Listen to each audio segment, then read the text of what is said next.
We like to think of memory as a mental video recorder, saving our lives moment by moment with precision. But in truth, memory is far from perfect. It's messy, fluid, and easily influenced without our awareness. Even vivid, emotional memories, like where you were on a historic day, can shift and distort over time. This idea, known in psychology as fallible memory, challenges how we understand truth and recall. Our memories aren't stored like files, they're reconstructed, pieced together each time we think about them. And in that reconstruction process, outside influences, emotions, and time can reshape what we remember. You might be sure a detail happened. You might feel confident about a face, a word, or an event. Yet research shows confidence doesn't equal accuracy. We often remember things that never occurred. This is seen in false memories, where entire events are remembered despite never happening at all. It also appears in misattribution, when you recall something right but assign it to the wrong source, or in the Mandela effect, when groups remember the same incorrect version of something together, and in post-event misinformation, where seeing a photo or hearing a story alters the original memory. Memory can also be warped by emotion. In mood-congruent memory, feelings shape what we recall.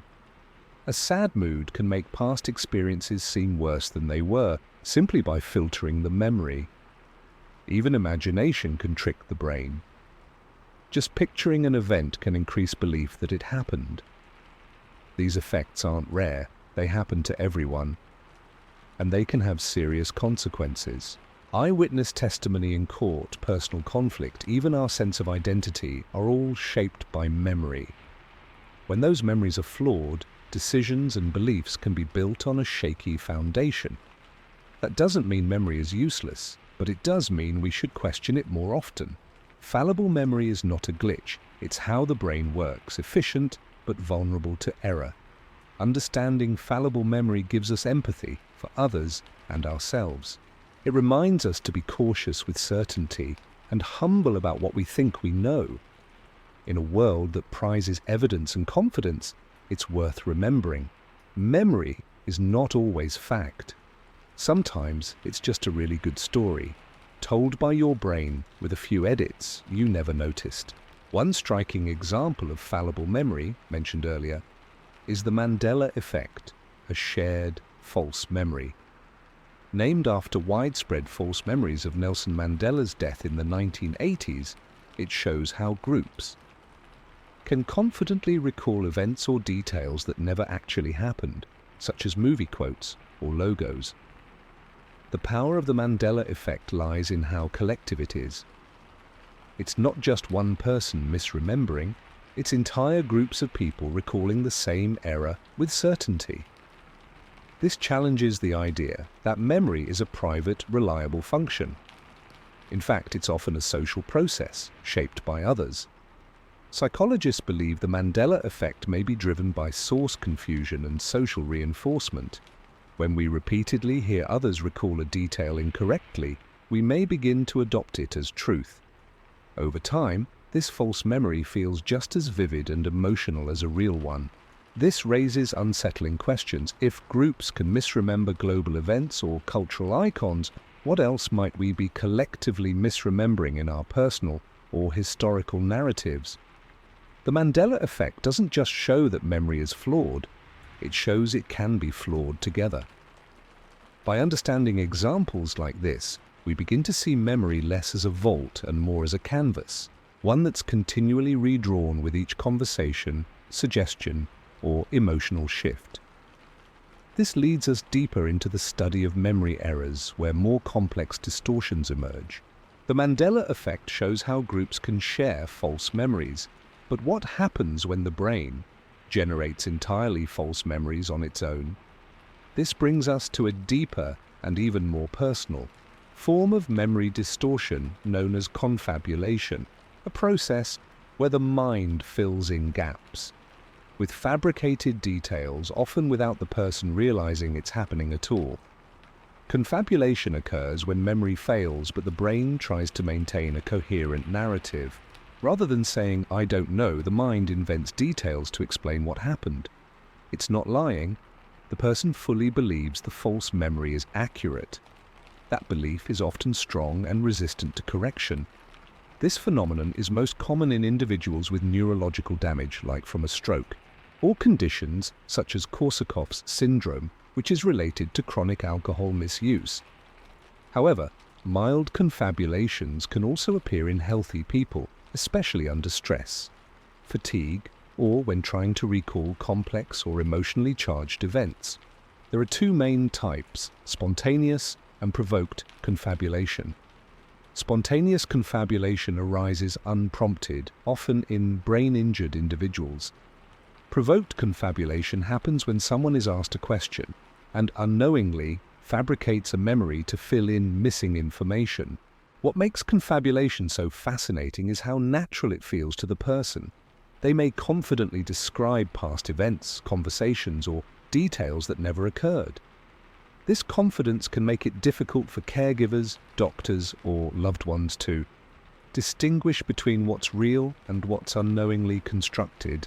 Studies using brain imaging suggest that confabulation is linked to damage in the frontal lobes, areas of the brain responsible for self-monitoring and inhibition. When these areas are impaired, the brain's ability to fact-check itself diminishes, leading to memory errors that feel indistinguishable from true recall. Importantly, confabulation highlights how memory is not just about storage, it's about identity. When we lose the ability to recall truthfully, we risk losing a sense of who we are. Our memories ground us, inform our relationships, and shape our view of the world. When they become distorted, our sense of reality can shift with them. Confabulation also raises ethical and legal questions. If someone confabulates a false accusation, can they be held accountable? If they invent memories during therapy, how do professionals respond? These challenges show that memory isn't just a personal experience, it has social consequences too. In everyday life, we may confabulate in small ways, misremembering who told us a story, imagining a childhood event we only heard about, or recalling dreams as real moments. While these minor confabulations are usually harmless, they remind us that memory is not just fragile, it's creative and sometimes misleading. In conclusion, confabulation is a powerful example of how the brain tries to protect us, filling in blanks, creating continuity, and keeping our story intact. But as it does so, it can drift from the truth. The line between real and imagined blurs, leaving us with a memory that feels real even when it isn't. Understanding confabulation doesn't just teach us about memory errors, it teaches us about the mind's deep desire for meaning, coherence, and stability. And it reminds us, once again, that remembering is not always about what happened. Sometimes it's just about what makes sense to us at the time. While confabulation happens internally, without external input, another memory distortion comes from the outside: memory implantation. This is when suggestions from other people or media cause someone to form memories of events that never happened. Unlike confabulation, it doesn't require brain injury, just influence. Memory implantation shows how fragile our memories are to persuasion. It can happen through suggestion, storytelling, or repeated exposure to misinformation. Even trusted sources, family members, therapists, or news can unknowingly plant false details that feel just as real as true memories. Pioneering work by psychologist Elizabeth Loftus revealed how easy it is to implant memories. In a famous study, participants were told they'd been lost in a mall as a child. Though this never happened, many eventually remembered details of the event.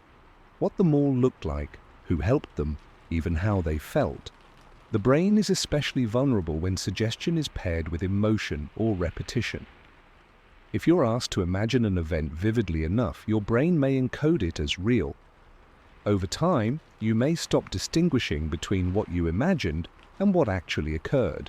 That's how harmless suggestion turns into personal memory. Children are particularly susceptible to implanted memories. Their brains are still developing the ability to critically evaluate information. This makes them more likely to absorb suggestions as facts. A serious concern in legal or therapeutic settings. Children are particularly susceptible to implanted memories. Their brains are still developing the ability to critically evaluate information. This makes them more likely to absorb suggestions as facts. A serious concern in legal or therapeutic settings. Implanted memories can also come from leading questions. In courtrooms, witnesses asked, "Did you see the gun?" May say yes, even if there was no gun, because the wording implies it existed. This subtle nudge can distort what they believe they saw. The danger of memory implantation is that it feels identical to real memory. People aren't pretending, they often believe deeply in the false recollection. This can lead to false accusations, misdiagnoses, and broken relationships. Once implanted, the false memory becomes part of their life story. It's important to note that not everyone is equally susceptible. Personality traits like high suggestibility, imagination, and trust in authority increase the likelihood of implanted memories, but no one is immune. Even highly intelligent or skeptical people can be misled. Memory implantation is not always malicious. Sometimes it happens through casual storytelling or family anecdotes. You may remember something from your childhood just because someone told you about it over and over. This reveals how memory is shaped socially, not just internally. We don't just remember our lives, we co-construct them with others. That collaboration can enrich memory, but also distort it, especially when the line between story and reality gets blurred. In conclusion, memory implantation reminds us how memory isn't just a passive archive. It's an active process that depends on context, language, trust, and repetition. By understanding this, we learn to be more careful with suggestion, more aware of influence, and more humble about our own certainty. Our memories are powerful, but they are also persuadable. In a world full of opinions, stories, and suggestions, the truth of what really happened can sometimes get lost, replaced by what we've been led to believe must have happened. Memory implantation is not just a lab curiosity, it has real-world impacts in law, therapy, and media. False confessions and wrongful convictions have been linked to implanted memories during interrogations. Intense questioning, combined with suggestion, can make people recall events they didn't commit at all. In therapy, controversial techniques like recovered memory therapy raised concerns in the 1990s. While some memories of abuse are real and repressed, others were unintentionally implanted by suggestion. The implantation process taps into what's called imagination inflation. Just imagining an event, especially repeatedly, increases the belief it actually happened. Over time, the imagined becomes familiar, and familiarity is misread as memory. This psychological shortcut can lead to confident, but false, recall. Photographs can enhance implantation. In studies, edited childhood photos increased belief in fake events. For example, placing a person's image into a hot air balloon photo made many remember a ride. Visuals make memory more vivid, which makes it feel more real, despite being fabricated. Another tool that supports memory implantation is social proof. When others affirm a false memory, remember when that happened. It reinforces belief. We often trust our peers' memories as checks on our own, but when they're wrong, we all drift together. Digital life also adds complexity. Photos, texts, and social media can be edited, misdated, or misremembered.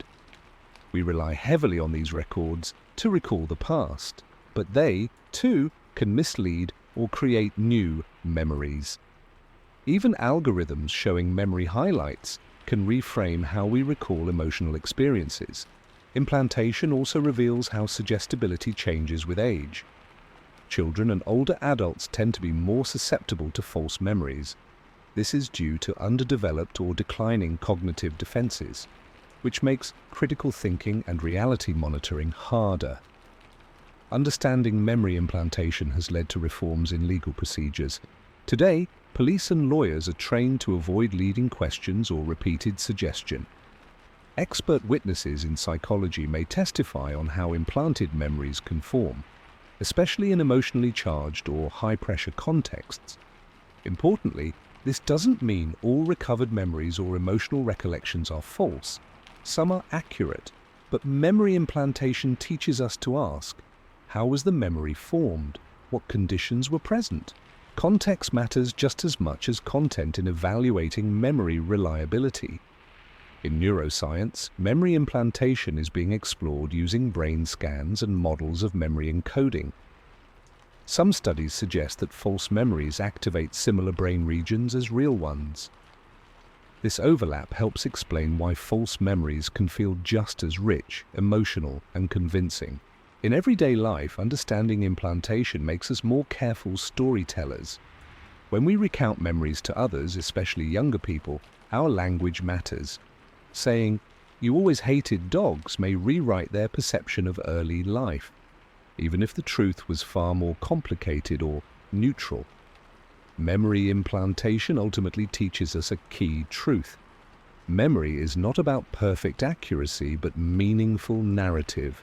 We build stories that help us make sense of life, but sometimes those stories are edited by others. Recognizing that helps us protect memory, not just for ourselves, but for those around us. Among the many ways memory can fail, one of the most subtle is source misattribution. This occurs when we remember what we learned, but forget where it came from. The memory content feels familiar and true, but the source gets mixed up, lost, or replaced. Source misattribution is a common cause of everyday memory errors. You might quote a friend but think it was a celebrity, or believe you saw something in a dream that actually happened on TV. We separate information from its origin without realizing it. This distortion becomes a problem when the reliability of the source matters. A joke from a comedian versus a news anchor can shape how seriously we take the same words. If we forget where we heard it, we may give it too much or too little credibility. Psychologists say source misattribution stems from how memories are encoded and retrieved. When we store a fact or event, we also encode its context. Who said it, where we were, etc. But over time, especially with repeated exposure, the brain may retain the fact, while losing or confusing the surrounding details. One study found that people shown headlines repeatedly began to believe them, even when labeled false. Later, they forgot the false label and believed the information was true. This shows how repetition can overwrite source memory, leaving only the message behind. Another example is seen in sleeper effects in persuasion. We may dismiss an ad because it came from an untrustworthy source, but weeks later we remember the message, not the source, and believe it. The delayed impact comes from source misattribution. This is particularly dangerous in an age of misinformation. If people read a false claim on social media, they may later repeat it confidently, not knowing where it came from or that it was discredited. The message sticks even if the source was weak. In personal life, source misattribution can cause awkward or damaging errors. You might accuse someone of saying something they never did just because the memory is vivid, or assume an idea was your own when in fact you read it somewhere months earlier. These are not lies, they're memory errors. Source misattribution is also related to cryptomnesia, where a person thinks they invented an idea that they actually encountered before. Many creative people fall into this trap unintentionally, believing their original work is new when it's actually a memory resurfacing from elsewhere. Age and fatigue increase the risk of source misattribution. As people get older, it becomes harder to track where information came from. Stress, distraction, and multitasking can also make it harder to encode context during learning, which sets the stage for misattribution later. This error even shows up in courtrooms. Witnesses may confidently recall what they saw, but misidentify the person who said or did it. The information may be right, but the source gets swapped, leading to mistaken identity or faulty conclusions. It's a serious issue in eyewitness testimony. To protect against source misattribution, psychologists suggest mindful attention to context. Taking note of who said what, when, and where helps link the memory to its source. Fact-checking and journaling can also reinforce accurate memory tracing. Awareness is a powerful defense. In sum, source misattribution shows how even accurate information can lead us astray when its origin is forgotten. It reminds us that memory is not just about what we know, but about how and from whom we came to know it. Source misattribution occurs when we remember information but confuse where it came from. For example, we might recall a fact, but mix up whether we heard it from a friend or read it online. This can cause confusion and even spread false information unintentionally. Source misattribution shows how our memory isn't just about facts, but also about linking them to the right context. Building on this, false recognition is a related memory error where we feel sure we've seen or experienced something before, but in reality, we haven't. Our brain tricks us into thinking something is familiar, even if it's completely new. This happens because the mind processes familiarity and detailed recollection separately, making mistakes easy when relying on just a sense of familiarity. False recognition can occur with people's faces, words, or objects. For example, you might recognize someone at a party, confident they are a friend, but later learn you never met them before. This can lead to awkward situations or false assumptions. It's the brain's attempt to make quick judgments that sometimes backfires, mixing up new experiences with old memories. Psychologists study false recognition using experiments with word lists or images. People often say they remember words or pictures they never actually saw, just because these items are similar to what was presented. This shows how our brains rely on patterns and associations, which can cause us to mistake familiarity for real memory. The brain's memory system has two components: familiarity, which is a vague feeling that something is known, and recollection, which involves recalling specific details. False recognition happens when familiarity is triggered without detailed recollection. This imbalance causes us to accept false memories as true, especially in quick or uncertain situations.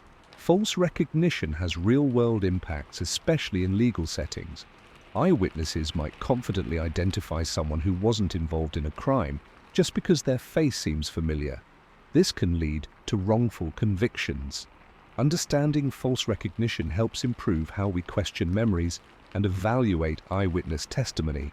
Certain factors increase false recognition, such as stress, fatigue, or distraction. When our brains are tired or overloaded, they rely more on general familiarity and less on accurate recollection. This makes mistakes more likely, showing how memory isn't a perfect recording but a reconstructive process. A common example is the déjà vu feeling, where we sense familiarity in a new place or event. This might be a mild form of false recognition, where the brain mistakenly triggers that feeling without actual past experience. It's a reminder of how memory and perception often blur together. Techniques like source monitoring help reduce false recognition by encouraging people to recall where and when they learned information. Training eyewitnesses to focus on detailed recollections rather than feelings of familiarity can improve accuracy and reduce mistakes caused by false recognition. In conclusion, false recognition reveals the fragile and complex nature of human memory. It reminds us to be cautious about trusting our sense of familiarity and to seek detailed recall when accuracy matters. By understanding these memory errors, we can better appreciate how our minds work and protect ourselves from false memories.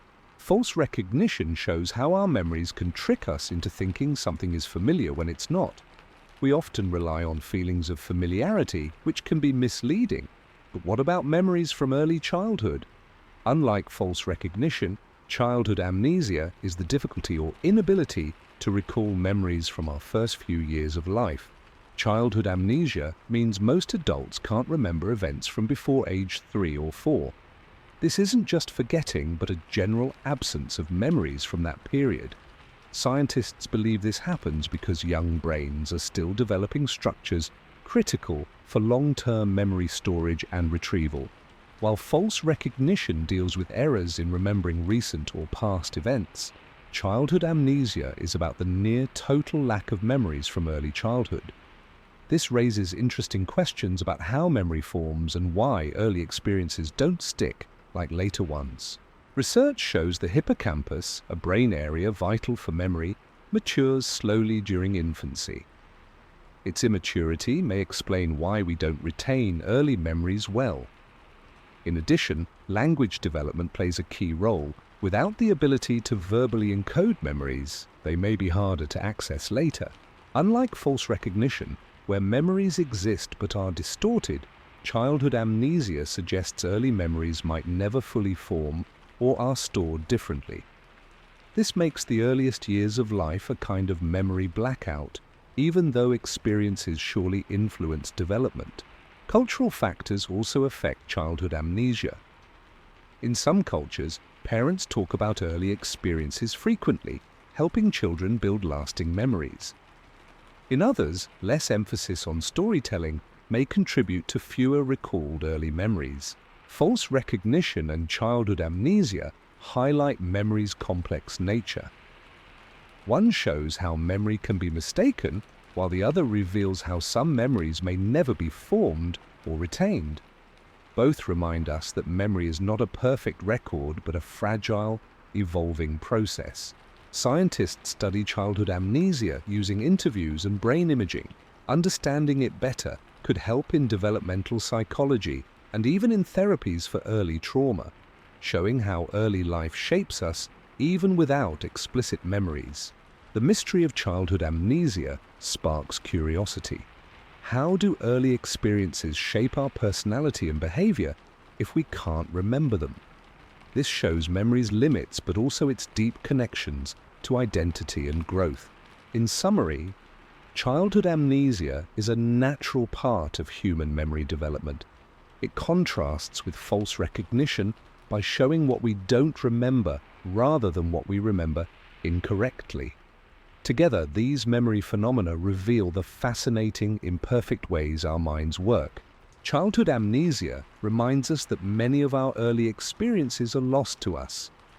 But once memory begins to stabilize in later childhood, another issue arises, not just forgetting, but distortion.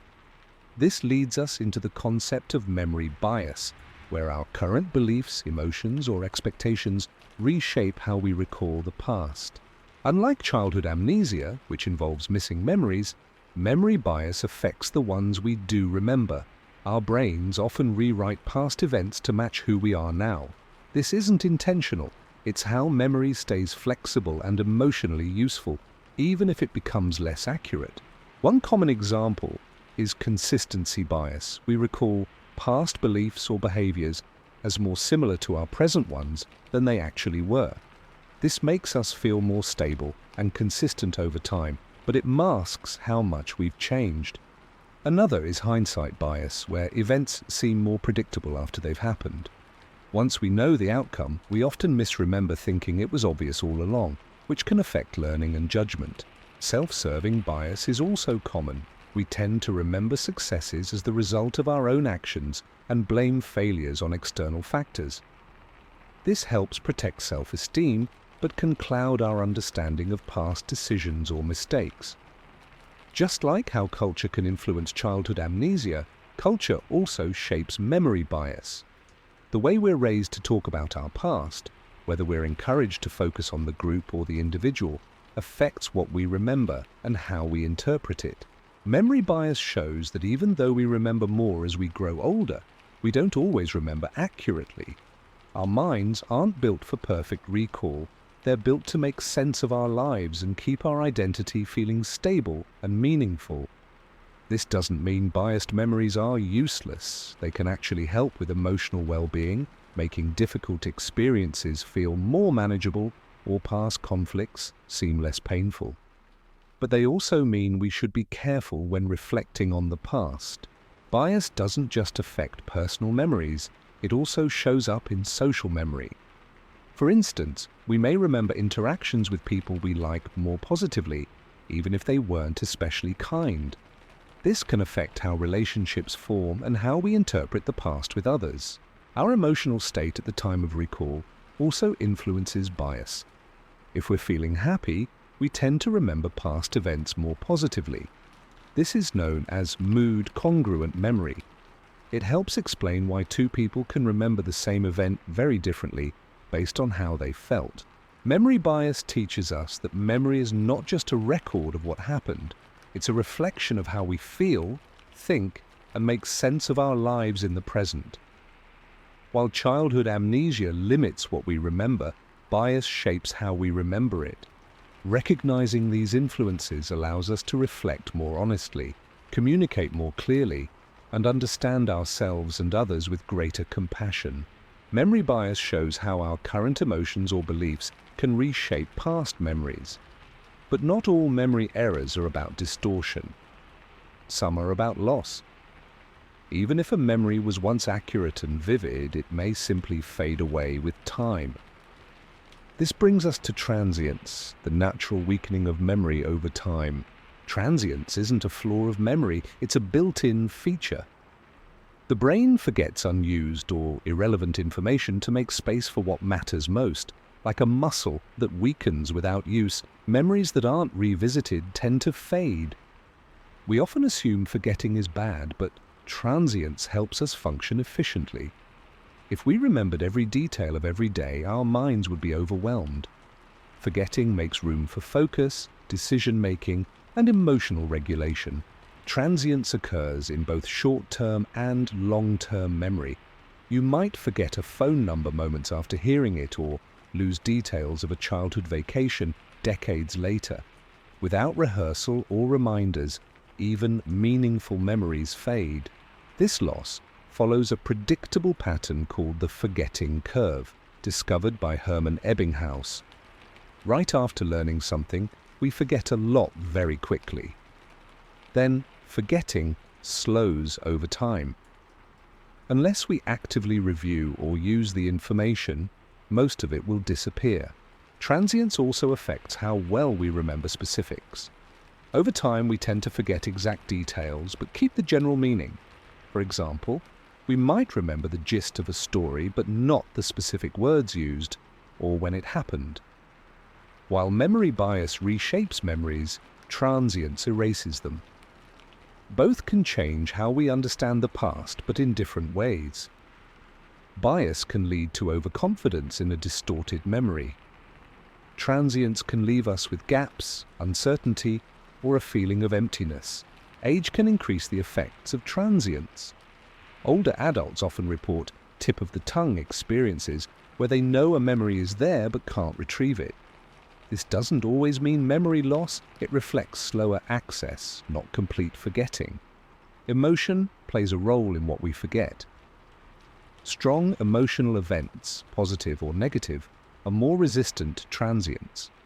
That's why we often remember where we were during major life moments or tragedies, even years later. Still, even emotional memories can fade with time, especially if we avoid thinking about them. This fading can be protective, allowing us to move on from painful experiences, but it can also make important memories feel distant or incomplete. Transience becomes problematic when it affects things we want to remember, like school material, life lessons, or shared experiences. That's why strategies like repetition, storytelling, and spaced retrieval are crucial to keeping memories alive. Technology impacts transience too. With smartphones and the internet storing facts for us, we may rely less on our own memory. This is called digital amnesia. We forget things we know we can easily look up again. Despite this, the brain still remembers what's emotionally or personally meaningful. We tend to forget what we read but remember what we felt and experienced. transience pushes us to engage with life if we want memories to last. Culture also affects how we retain memories. In storytelling cultures, repetition and sharing preserve events across generations. Without such practices, more memories fall victim to transience, especially when not written or recorded. In contrast to memory bias, which often gives us too much confidence in a distorted memory, transience can leave us uncertain. It can be frustrating not to remember, but it's important to understand that this is normal, not a sign of failure. The brain prioritizes what's meaningful, recent, or emotionally intense. That's why test cramming often leads to fast forgetting. There's no emotional connection or long-term reinforcement to fight transience. Even though transience erodes detail, it doesn't eliminate impact.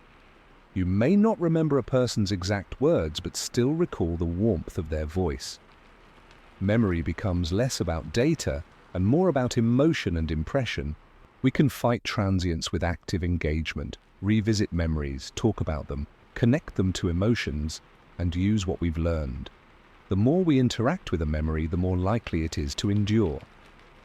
Some forgetting is inevitable and even helpful, but intentional remembering gives our lives depth and coherence.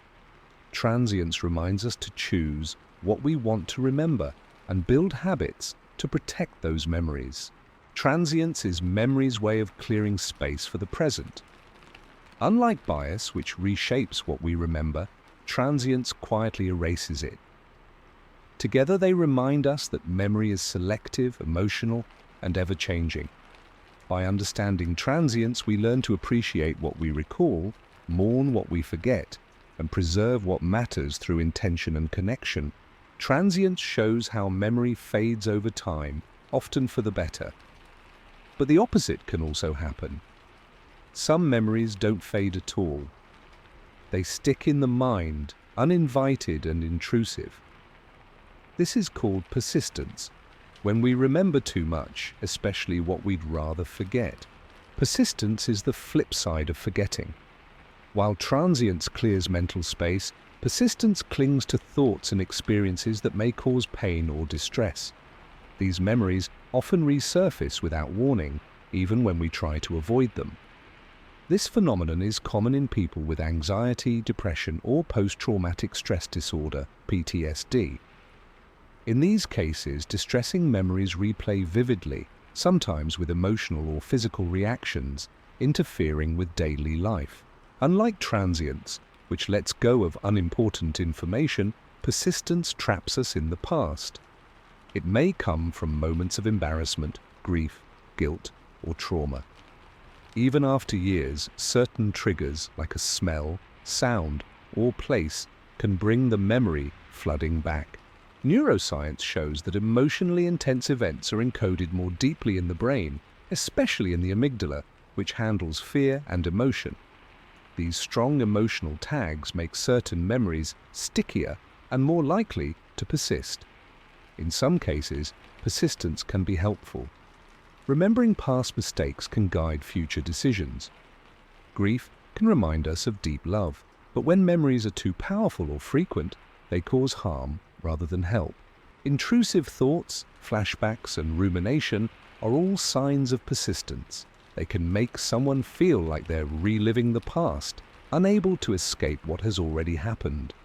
This is different from reflection. Persistence feels automatic and unwanted. While transience lets us forget things we didn't mean to, persistence forces us to remember things we desperately want to let go. Both show how little control we sometimes have over what stays and what fades in our minds. Modern therapy, especially cognitive behavioral therapy, CBT, and exposure therapy, helps people manage persistence. These methods work by gradually exposing people to their memories in safe settings, helping reduce their power over time. Another approach is EMDR, eye movement desensitization and reprocessing, often used for PTSD. It helps the brain reprocess traumatic memories so they don't feel as raw or immediate, allowing the person to move forward. Sleep plays a key role too. While sleep helps consolidate memory, it also supports emotional regulation. Disrupted sleep may worsen memory persistence by weakening our ability to manage emotional stress. Emotion-focused coping can reduce persistence. Writing about painful events or expressing feelings through art or conversation helps process the memory. Avoiding or suppressing it, on the other hand, can often make it stronger. Interestingly, persistence shows that forgetting isn't always the enemy. In some cases, we want to forget. This reverses the usual narrative. Instead of mourning lost memories, we find ourselves haunted by ones that won't leave. Culture also affects how we deal with persistent memories. Some cultures encourage expressing pain and grief openly, while others may suppress or stigmatize it. How we frame our emotional experiences impacts how much they stick. Like bias, persistence alters memory's role in identity. While bias shapes memory to protect the self, persistence may distort it through repeated emotional replay. This can lead to over-identifying with pain and feeling stuck in a version of ourselves. Not all persistent memories are traumatic. Songs, smells, or moments of intense joy can also persist. These memories may comfort us or define who we are, showing that persistence can be both beautiful and burdensome. Art, music, and literature often draw from persistent memories. These forms allow people to reframe or express recurring thoughts, transforming pain into meaning. In this way, persistence fuels creativity as well as suffering. Just as transience urges us to hold on to what matters, persistence teaches us to release what harms us. Both require intentional reflection and emotional awareness.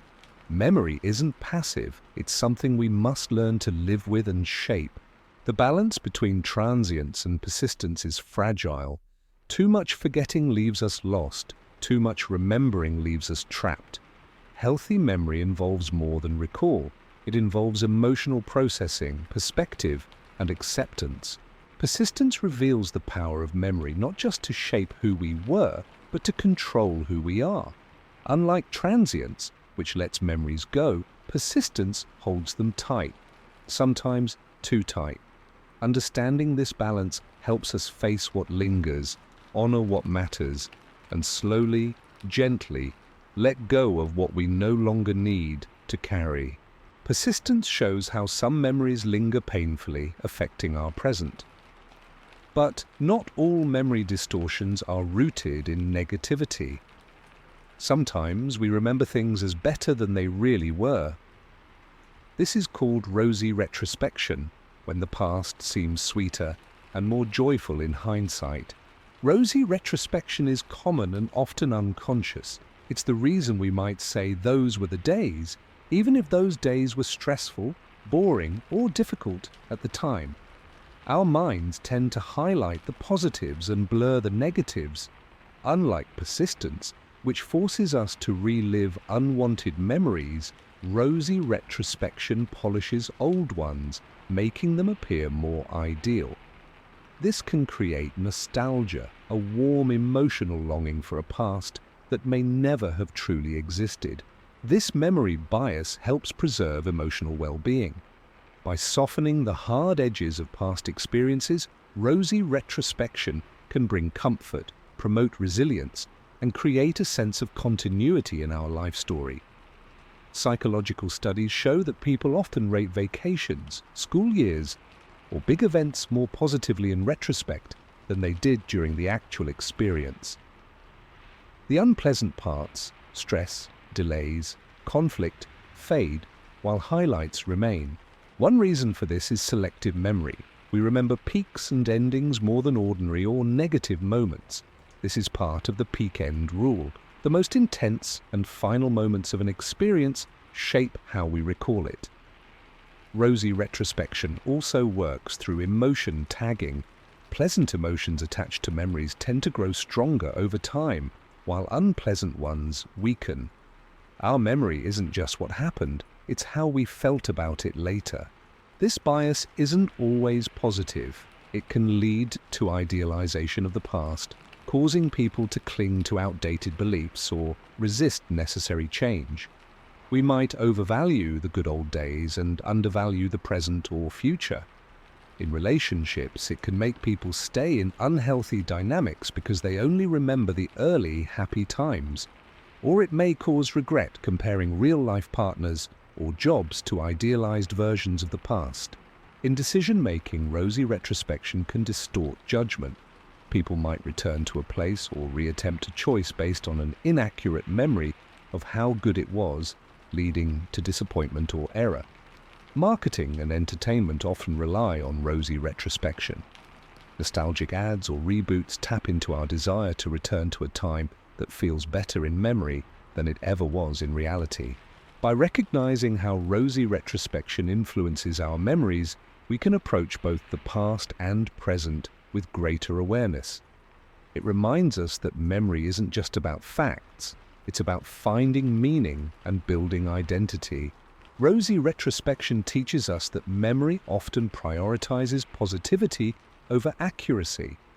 While this bias can bring comfort and nostalgia, it's crucial to balance it with an honest view of the past. By understanding this phenomenon, we can better appreciate both the beauty of our memories and the richness of our present. Rosy retrospection shows how emotion shapes memory, making the past seem better than it was. But not all memory distortions are emotional. Some are structural, based on how information is organized. One such pattern is the serial position effect, which reveals how our minds remember items in a sequence differently based on where they appear. The serial position effect has two key components: primacy and recency. Primacy means we remember items at the beginning of a list better. Recency means we also tend to remember the last few items, things in the middle, often forgotten. This pattern was first demonstrated by psychologist Hermann Ebbinghaus and later studied in detail by researchers like Glanzer and Kunitz. They showed that people consistently recall the start and end of a list better than the middle, even just moments later. Why does this happen? Primacy occurs because early items get more attention and rehearsal. Since they're encountered first, we have time to repeat and encode them into long-term memory. Recency happens because the last items are still in short-term memory when we're asked to recall them. This effect impacts everyday life. In job interviews, for example, candidates who are interviewed first or last are often remembered better. Teachers may recall the students who speak first or last in discussions. In presentations, people tend to recall the opening and closing more than the body content. The serial position effect is especially powerful in marketing. Advertisers place the most important messages at the beginning and end of an ad. Politicians structure speeches to begin with strong themes and end with emotional or motivational appeals. This phenomenon can even influence memory in social interactions. First impressions, primacy, and final goodbyes, recency, are often more memorable than anything said in between. That's why both the entrance and the exit matter in communication. However, factors like time delay, interference, or stress can weaken the effect. If there's a long pause before recall, recency effects can fade as short-term memory decays. Meanwhile, distraction can prevent rehearsal of early items, weakening primacy. Memory researchers test the serial position effect through free recall tasks, asking participants to recall items in any order after being shown a list. Results often form a U-shaped curve, with high recall at the beginning and end. This effect also helps explain why we struggle to remember middle details in complex stories, long lectures, or lists. The information in the center competes for attention and is often neither rehearsed enough for long-term memory nor fresh enough for short-term.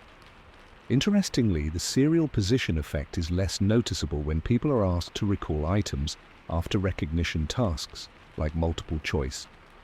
In those cases, cues can sometimes help retrieve the missing middle items. Age can affect the serial position effect. Older adults may show a stronger primacy effect due to better encoding strategies, but a weaker recency effect due to reduced short-term memory capacity. Children, meanwhile, often rely more on recency. In education, Understanding the serial position effect can improve learning. For example, teachers might start and end lessons with the most important content. Spacing out key points, summarizing at the end, or using breaks can help students retain more. This effect also matters in storytelling. Great writers and filmmakers often begin with a hook and end with a strong emotional or plot punch. These are the parts the audience is most likely to remember. Rosy retrospection filters memory through emotion, while the serial position effect filters it through structure and order. Together, they show how content and context work together to shape what stays in our minds. Both effects also highlight memory's limitations. We don't remember everything equally. We remember what stands out by placement, emotion, or meaning. Being aware of this can help us make smarter decisions in learning, communication, and planning. There are ways to beat the serial position effect: chunking, repetition, and associating items with images or stories. These strategies boost recall for the middle and help flatten that U-shaped recall curve. Even though the serial position effect may seem mechanical, it reveals something deeply human: how our brains are tuned to beginnings and endings. Whether in memories, conversations, or life itself, the start and finish often matter most. The serial position effect shows how memory favors order. Unlike biases that distort the content of memory, this effect distorts which parts we remember based on timing. By understanding this, we can craft better conversations, presentations, and learning experiences, ones that begin with impact, end with clarity, and give the forgotten middle a fighting chance. The serial position effect shows that memory depends on order, how and when we encounter information. But what if we fail to notice the information at all? Before memory even begins, attention must act. When our attention slips, we may completely miss changes. This brings us to change blindness, a surprising failure to detect alterations in our visual surroundings. Change blindness occurs when a visual change happens, but we don't notice it. This can be as simple as a missing object, a swapped person in a video, or a color shift in a photo. Even big changes can go unnoticed if they don't draw our focus. The phenomenon was first seriously studied in the 1990s. In one famous experiment, researchers swapped one person for another mid-conversation, and about half the participants didn't notice. Their brains filled in the blank, assuming nothing changed. Change blindness isn't due to poor vision, it's about attention. We think we see the whole picture, but our brain only processes a few details at a time. The rest is filled in based on assumptions, habits, and previous experience. Our visual system is efficient but limited. We prioritize what's relevant: faces, motion, or sudden changes in focus. If something changes during a blink, eye movement, or distraction, it often goes unnoticed unless it's highly significant or expected. One reason we fall for change blindness is our illusion of continuity. Our brains stitch visual scenes together to feel seamless, so when a change occurs without a clear cue, we believe things are the same even when they're not. This phenomenon has real-world consequences. Drivers can miss sudden obstacles, surgeons can overlook slight tissue changes, security personnel might miss a suspect swapping clothing. Change blindness isn't just curious, it can be dangerous. Technology highlights this limitation. In movies, continuity errors often go unnoticed by viewers. Video games use subtle visual tricks to guide attention, knowing players will miss minor background changes due to limited awareness. Change blindness even appears in conversations and relationships. People may not notice gradual emotional or behavioral shifts in others until the change becomes dramatic. This shows it's not just visual, it reflects how we process evolving information. It also affects learning. Students may not notice shifts in tone, content, or even context unless something draws their focus. Teachers can use color, animation, or pauses to flag changes and avoid lapses in attention. This ties into attention and memory. If we don't notice a change, we can't remember it.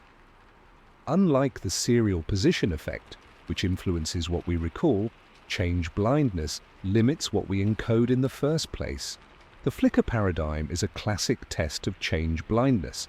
An image alternates with a slightly altered version, with a brief blank screen between them.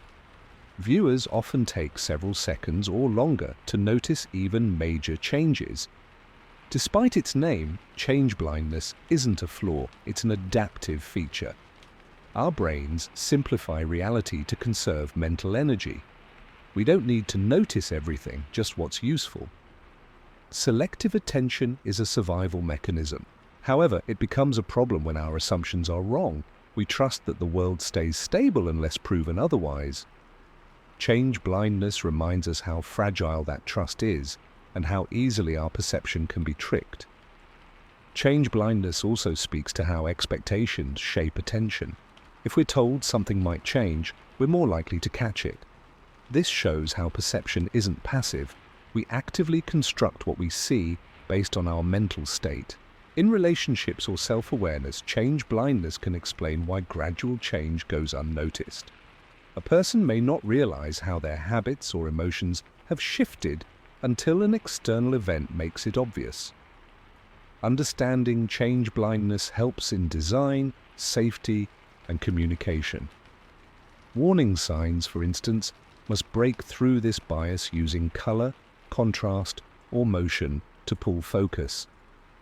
Otherwise, critical changes may go unseen. In art and media, creators use change blindness to surprise audiences. Magic tricks, jump scares, and narrative twists often rely on the viewer overlooking an important detail until it's too late. It's humbling to know we miss more than we realize. Change blindness challenges our confidence in what we see, reminding us that awareness is fragile and that observation is never as total as it feels. Change blindness reveals a deep truth. We don't see the world as it is, we see what we pay attention to. While the serial position effect shapes what we remember, change blindness shapes what we even notice. Recognizing this limitation encourages humility, sharper focus, and a more active role in our own perception. Memory is one of the most essential parts of our human experience, yet it is far from perfect. Throughout this essay, we have explored many fascinating ways our memory can fail or change, sometimes subtly, sometimes dramatically. From confabulation, where the brain fills gaps with invented details, to false recognition, where familiar but incorrect memories feel real, these phenomena show that what we remember is often a blend of fact and fiction. Our memories are also shaped by how we attribute sources. With source misattribution, we might remember something true, but get confused about where or when we learned it. This can make us confidently recall events that never happened or misplace facts in the wrong context. Such errors remind us that memory is an active process, reconstructing rather than simply replaying experiences. Time plays a huge role too. Concepts like childhood amnesia reveal that we lose most early life memories, while transience explains how memories naturally fade or change over years.